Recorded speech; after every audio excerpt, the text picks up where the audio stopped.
Seorang pria membakar ayah kandungnya hingga mengalami luka bakar yang sangat parah. Ia menuduh ayahnya telah melakukan guna-guna terhadap usahanya. Tapi pertanyaannya, apakah benar ayahnya ini telah melakukan guna-guna? Atau ada faktor lain yang membuat pria ini tega membakar orang yang sudah membesarkannya? Kasus ini tentang kesalahpahaman yang berubah jadi kejahatan yang mengerikan.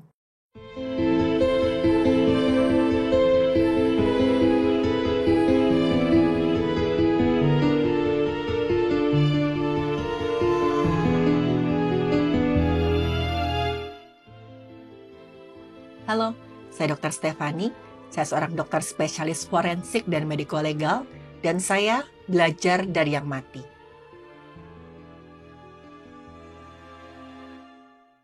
Peristiwa tragis ini berawal dari seorang pemuda berusia 25 tahun, kita sebut saja namanya Kiki. Dia adalah anak dari pasangan suami istri, kita sebut saja nama mereka Cepi dan Tina. Sehari-hari Kiki berprofesi sebagai seorang penjual bakso di sebuah warung. Kiki memilih jadi pedagang karena menurutnya itu adalah hal yang nyaman untuknya. Sebenarnya Kiki ini tumbuh dalam keluarga yang bisa dikatakan berkecukupan. Walaupun gak semua keinginan Kiki dapat terpenuhi, tapi sebisa mungkin orang tua Kiki selalu memberikan apa yang Kiki mau. Tambah lagi, Kiki adalah anak laki-laki satu-satunya di keluarga mereka. Otomatis, kedua orang tua Kiki sangat memanjakan dirinya. Setelah Kiki lulus dari sekolah menengah, dia tuh gak ingin melanjutkan pendidikan ke jenjang yang lebih tinggi. Kiki pun untuk sementara memilih penganggur. Dia hanya berdiam diri di rumah, kadang-kadang main game, main media sosial. Sesekali Kiki menyempatkan diri untuk berkumpul sama teman-temannya. Cepi dan Tina yang melihat sikap Kiki lama-lama jadi kesal sendiri. Mereka bingung nih, apa mereka ini salah milih Kiki? Jangan-jangan mereka terlalu memanjakan Kiki sampai anak mereka ini gak punya semangat juang sama sekali. Akhirnya satu hari Cepi dan Tina manggil Kiki. Mereka menyatakan kekhawatiran mereka terhadap anaknya ini. Kalau Kiki terlalu nyaman dan akhirnya gak punya keinginan, dia mau jadi apa? Ditambah lagi Kiki ini laki-laki loh. Misalkan dia menikah jadi kepala keluarga, apa seumur hidup Kiki akan bergantung sama kedua orang tuanya yang usianya sudah semakin tua. Cepi kemudian menyarankan Kiki untuk segera mencari pekerjaan apapun itu asal anaknya mau bekerja. Saat itu walaupun dengan berat hati agak ngomel-ngomel, Kiki menuruti keinginan kedua orang tuanya. Mungkin juga dalam hati kecil Kiki ada rasa gak enak kok dia di rumah terus tanpa mempunyai pekerjaan. Kiki sempat bekerja menjadi pengemudi ojek online. Tapi baru beberapa hari udah macam-macam nih keluhan yang dikatakan oleh Kiki. Entah itu capek, panas, kehujanan, dapat pelanggan yang menyebalkan. Mungkin karena terlalu dimanja, Kiki itu jadi gak terbiasa berjuang. Seperti yang dikhawatirkan oleh Cepi dan Tina. Kiki kemudian berniat mencari pekerjaan lain yang bisa membuat dia merasa lebih nyaman, di mana bisa duduk-duduk dan uangnya datang sendiri. Kiki kemudian mendapat ide supaya dia dapat duit dan bisa bekerja dengan nyaman, yaitu dengan cara berjualan makanan. Kiki minta modal kepada kedua orang tuanya untuk membuat sebuah warung makan bakso. Melihat Kiki yang bersemangat, tentu aja kedua orang tua Kiki pun mendukung. Kiki pun membuka warung baksonya. Tapi sayangnya teman-teman, semua tidak berjalan semudah yang Kiki harapkan. Saat itu memang Kiki juga sudah mempromosikan warungnya ini di akun media sosialnya. Dengan harapan begitu buka, warungnya ini akan langsung terkenal, viral, dan didatangi banyak sekali pelanggan.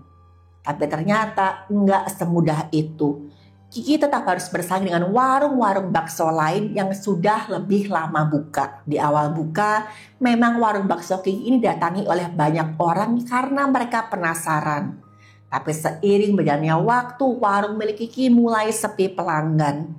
Penghasilan yang mulai berkurang dan itu membuat Kiki lama-lama frustrasi. Kiki mulai bingung kenapa warung baksonya ini makin hari makin sepi. Apa ada yang salah dengan baksonya? Dia pun mulai mencoba mencari tahu apa masalah dalam usahanya. Tapi bukannya mencari penyebabnya seperti dengan melihat resep baksonya, melihat caranya berjualan, Kiki malah mencari jalan yang salah.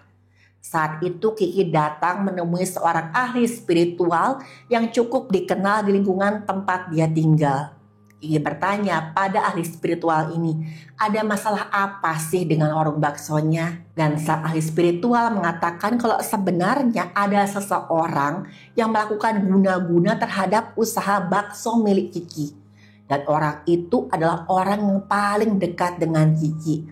Tentu aja dia terkejut mendengar informasi tersebut.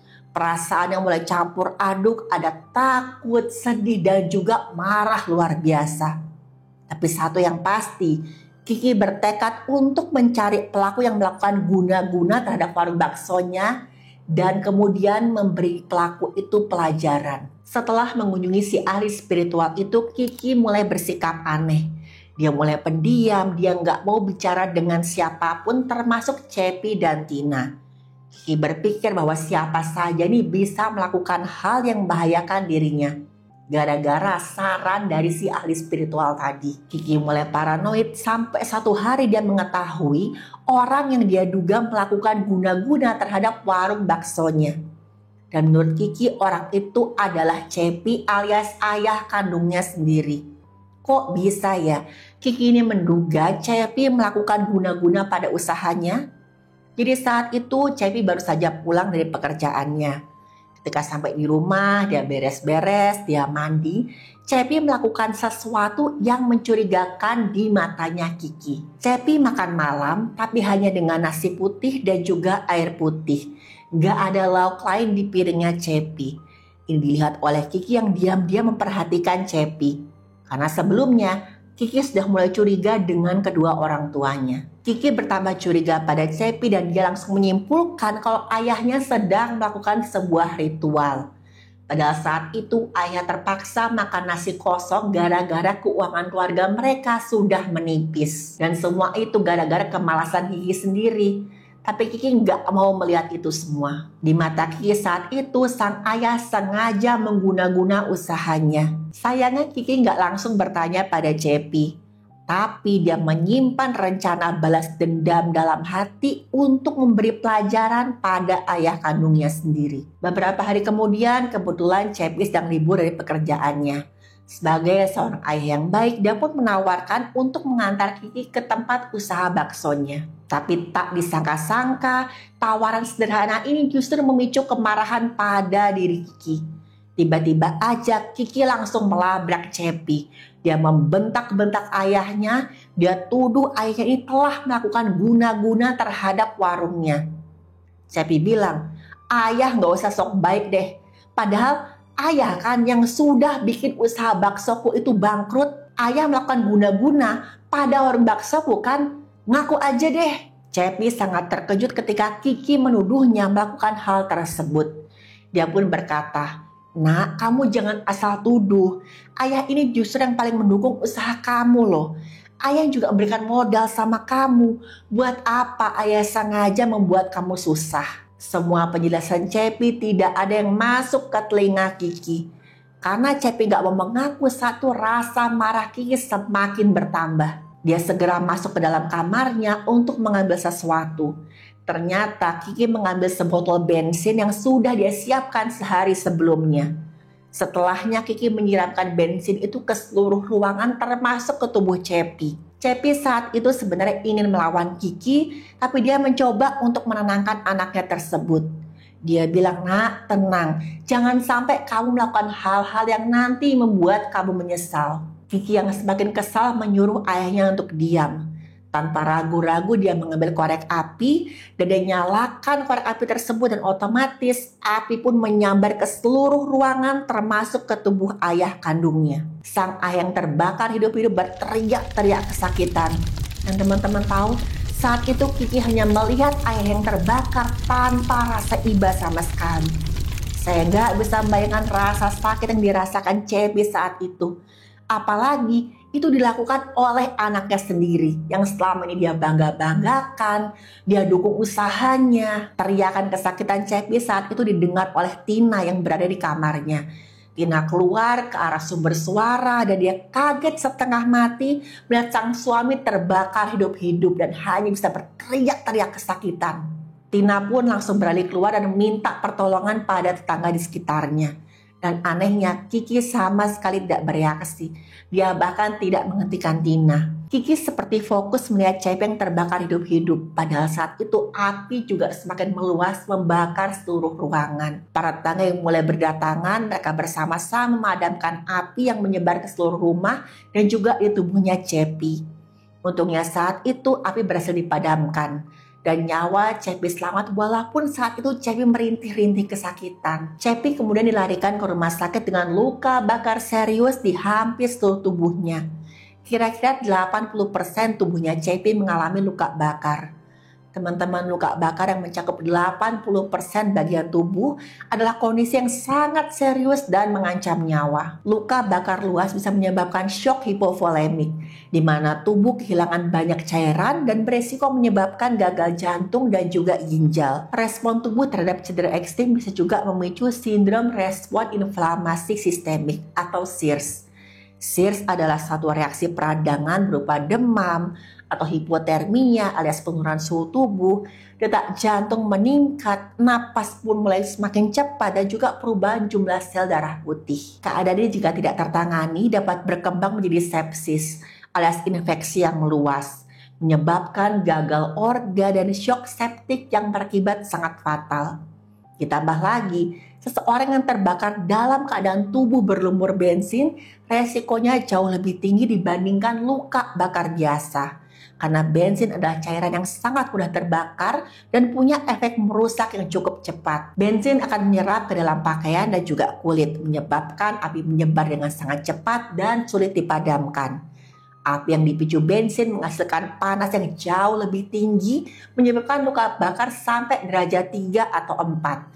Alias luka bakar yang merusak jaringan hingga kulit bahkan sampai ke tulang. Uap bensin dan asap panas juga menyebabkan pembengkakan saluran napas dan kerusakan pada paru-paru, sehingga terjadilah gagal napas. Inilah yang kemudian terjadi pada Cepi. Anehnya setelah api dipadamkan, Kiki menghilang entah dia pergi kemana. Saat itu Tina langsung melapor pada pihak yang berwenang soal kejadian yang sudah menimpa Cepi. Selain itu Tina juga mengatakan kalau pelakunya adalah Kiki, anak kandungnya sendiri. Dan saat ini Kiki melarikan diri entah kemana. Pihak yang berwenang dengan cepat menanggapi laporan tersebut. Mereka langsung mencari kemana perginya Kiki. Beruntungnya berkat kesigapan pihak yang berwenang, Kiki dapat ditemukan di rumah salah seorang kenalannya. Saat akan dibawa ke kantor pihak yang berwenang, Kiki sempat melakukan perlawanan. Dia mencoba melepaskan diri, kabur hingga melukai pihak yang berwenang. Dan karena ini pihak yang berwenang pun terpaksa melakukan tindakan pencegahan. Mereka membedil bagian kaki Kiki untuk melumpuhkannya. Kiki akhirnya terjatuh kesakitan sambil memegangi kakinya. Setelah itu dia berhasil diamankan dan dibawa ke kantor pihak yang berwenang untuk dimintai keterangan lebih lanjut. Dari hasil pemeriksaan, pihak yang berwenang menemukan sebuah fakta yang sangat mengejutkan. Ternyata Kiki benar-benar percaya kalau ayahnya sudah melakukan guna-guna terhadap usahanya. Menurut keterangannya, Cepi itu sudah membuat dagangannya jadi nggak laku. Itu membuat warung baksonya semakin lama semakin sepi sampai akhirnya di titik kebangkrutan. Kiki menelan mentah-mentah nasihat dari sang ahli spiritual. Dia enggak memikirkan faktor lainnya seperti letak warung, apakah strategis atau enggak, resep baksonya apakah sudah enak atau belum. Dan ditambah lagi Kiki enggak memperhatikan kebersihan warungnya. Ini diketahui ketika pihak yang berwenang melakukan pemeriksaan ke warungnya Kiki. Mereka melihat warungnya Kiki ini sangat-sangat kotor dan juga letaknya tidak strategis. Jadi kesimpulannya kegagalan warung bakso Kiki adalah karena kesalahannya sendiri. Bukan faktor hal-hal mistis seperti yang diduga oleh Kiki. Psikolog forensik yang turut menangani kasus ini menduga kalau Kiki mengalami gangguan-gangguan psikologis. Di mana gangguan tersebut membuat Kiki percaya kalau penyebab warung bakso ini gagal adalah karena hal-hal yang mistis. Beberapa kemungkinan gangguan yang dapat menyebabkan kondisi ini antara lain delusional disorder atau gangguan delusi. Orang dengan gangguan ini memiliki keyakinan yang kuat terhadap sesuatu yang sebenarnya nggak nyata. Dalam kasus Kiki, dia benar-benar percaya kalau sang ayah telah mengguna-guna warung baksonya. Ditambah lagi ada gangguan paranoid, di mana Kiki jadi punya rasa curiga berlebihan terhadap orang-orang terdekatnya. Kiki mungkin merasa semua kegagalan dalam hidupnya adalah perbuatan ayahnya. Ada juga gangguan emosi dan pengendalian diri. Kemampuan Kiki dalam mengendalikan emosinya itu sangat rendah. Jadi Kiki langsung bertindak tanpa berpikir panjang. Kejadian ini menimbulkan trauma yang sangat mendalam di keluarga Cepi, terutama Tina yang melihat kejadian ini secara langsung. Tina mengalami syok dan juga kesedihan yang sangat mendalam. Tina sama sekali nggak menyangka kalau Kiki tega melakukan hal sekejam itu pada ayahnya sendiri. Dan teman-teman, setelah menjalani perawatan selama beberapa minggu, Cepi pun akhirnya meregang nyawa. Karena luka bakar yang dia alami sudah terlalu parah. Kasus ini menjadi pengingat bahwa kesehatan mental harus lebih diperhatikan. Orang yang menunjukkan tanda-tanda gangguan psikologis harus segera mendapatkan bantuan profesional. Teman-teman, mempercayai satu hal tentu aja diperbolehkan, tapi harus tetap disertai dengan akal sehat. Dari kasus ini kita belajar kalau percaya pada sesuatu itu bukan hal yang salah, tapi harus tetap menggunakan akal sehat. Jangan sampai kepercayaan tersebut membuat kita menyakiti orang lain. Seperti pada kasus ini di mana Kiki bisa tega menyakiti ayah kandungnya sendiri karena sebuah hal yang dia percayai dan dia telan dengan mentah-mentah. Padahal kenyataannya sudah jelas apa yang Kiki percayai sama sekali tidak benar.